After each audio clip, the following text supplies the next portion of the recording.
বন্ধু বিনে দিন কাটে না। ও কে বন্ধু, কেমন বন্ধু, কোথায় বন্ধুর অবস্থান?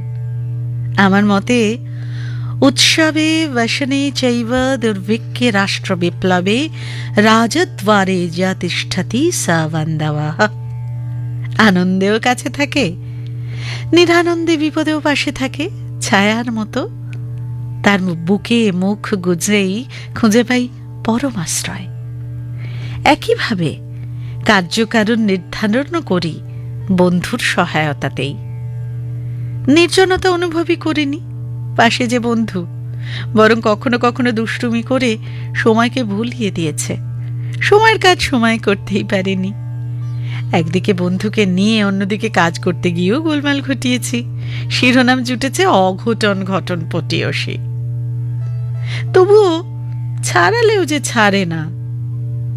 সে আমি কি সত্যি চাই তার সঙ্গমুক্তি?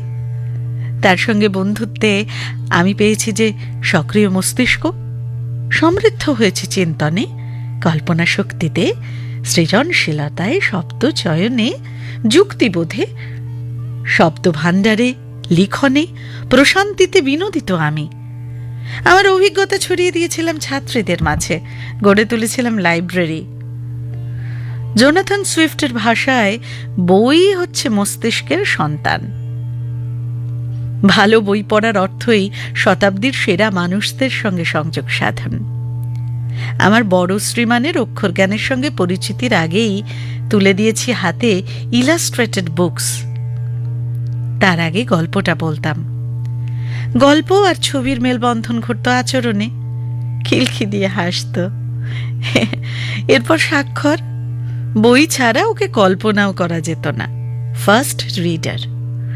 সারা বছর তো কেনা চলতই, তাছাড়া আমারই মতো বই বাজার থেকে কোনো বই মেলাই বাদ যায়নি। অভাবেও বই কেনাকাটায় কেউই দেউলিয়া হয় না। পরে আমার ছোট শ্রীমানও একই পথের পথিক। ওমর খৈয়ামের সে বিখ্যাত উক্তি, রুটি সুরা ফুরিয়ে যাবে, প্রিয়ার কালো চোখ ঘোলাটে হয়ে আসবে, কিন্তু একখানা বই সে তো অনন্ত যৌবনা।